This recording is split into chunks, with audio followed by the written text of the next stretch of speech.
Con el último soldado estadounidense en salir de Afganistán, finalizó una ocupación de 20 años marcada por el temido regreso del Talibán, el grupo islamista radical que Estados Unidos vino a derrocar en 2001. Miles de afganos y afganas intentan escapar desesperadamente de los talibanes, quienes promueven una interpretación extrema de la ley islámica. Pero desde la historia del convulso Afganistán surge una pregunta: ¿qué papel tuvo Estados Unidos en el origen de los talibanes, sus enemigos durante décadas? Para responder a esta pregunta tenemos que remontarnos a la Guerra Fría, cuando la Unión Soviética y Estados Unidos se enfrascaron en ese enfrentamiento que, aunque no llegó al campo de batalla, se realizó a través de terceros y dividió al mundo entre dos posturas ideológicas opuestas: Estados Unidos, el capitalismo, y la Unión Soviética, el comunismo. Y en ese enfrentamiento se jugó la suerte de Afganistán. Recordemos que Afganistán es un país con muchos recursos naturales, en un cruce de rutas en Asia y una especie de corredor entre Oriente y Occidente, aunque también muy inestable políticamente. Su situación es tan estratégica que ya otros imperios como el británico y el ruso se habían enfrentado antes por su dominio. Pero regresando al contexto de la Guerra Fría, en abril de 1978 triunfó en Afganistán la llamada Revolución Saur, en la que insurgentes armados liderados por el Partido Democrático Popular de Afganistán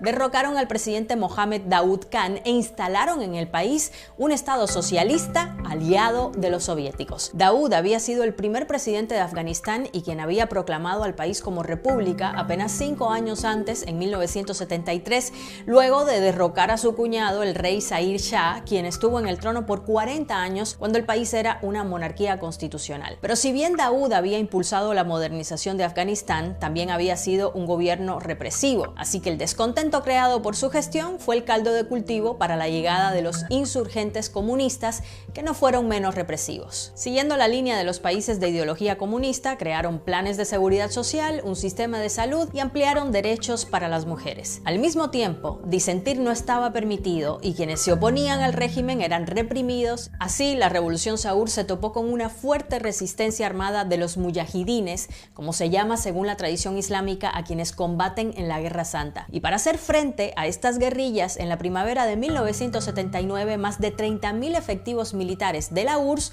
apoyados por aviones y carros de combate, comenzaron su despliegue en Afganistán en apoyo al gobierno revolucionario de Kabul. Y Estados Unidos no tardó en reaccionar y en colocarse al lado opuesto del tablero con una estrategia para apoyar a la insurgencia y así expulsar a los soviéticos. Fue así como comenzó la llamada Operación Ciclón, que apoyó a la yihad para derrotar a sus enemigos soviéticos. Jimmy Carter estaba en el poder y Zbigniew Brzezinski, consejero de Seguridad Nacional, y otros asesores lo persuadieron de que una operación encubierta para equipar y armar a la insurgencia afgana era una buena idea. Al principio, la Operación Ciclón solo suministró a los rebeldes armamento viejo de fabricación soviética, como fusiles AK-47, y se limitó a reclutar combatientes voluntarios y aportaciones económicas en diversos países árabes. Pero ¿quiénes eran esos rebeldes afganos o mujahidines armados por Estados Unidos y otros países para luchar contra los soviéticos? Bueno, esta es una pregunta clave para responder al título de nuestro video,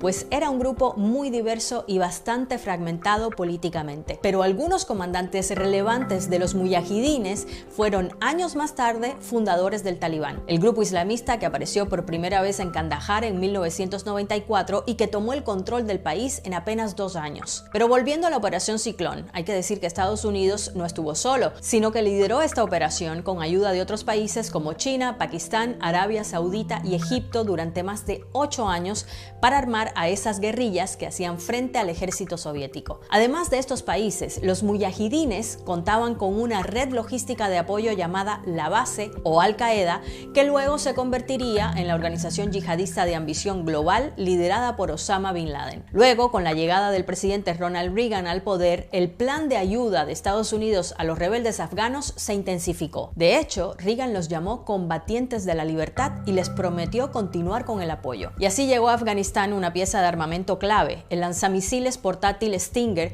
que permitió a los mujahidines derribar los helicópteros soviéticos. En septiembre de 1988, después de 9 años de intervención, el jefe de Estado soviético, Mikhail Gorbachev, ordenó la retirada de sus tropas de Afganistán. Se estima que en el brutal conflicto de 9 años murieron 1 millón de civiles, 90.000 mujahidines, 18.000 soldados afganos y más de 14.000 soldados soviéticos. Pero esto solo supuso el inicio de una guerra civil entre las diversas facciones que habían luchado y ahora estaban a cargo del país. Una guerra en la que siguieron muriendo miles de afganos. Pero entonces, ¿se beneficiaron los talibanes del apoyo de Estados Unidos durante la guerra contra los soviéticos? Como ya dijimos, algunos comandantes de los muyahidines luego participaron en la fundación del Talibán. Para cuando los talibanes aparecieron en la escena política afgana en 1994, presentándose como un grupo que enfrentaría la corrupción, la inseguridad y la inestabilidad, ya la URSS se había retirado del país y Estados Unidos había cumplido su objetivo. Y tras años de guerra, el clima era propicio para la imagen de orden y pureza de los yihadistas, incluido el Talibán, que también se benefició de esta circunstancia. Y en Occidente, la yihad no tenía aún las connotaciones que fue adquiriendo luego con las sangrientas acciones de grupos como Al-Qaeda o Estado Islámico. Una vez en el poder, los talibanes aplicaron su extrema interpretación de la ley islámica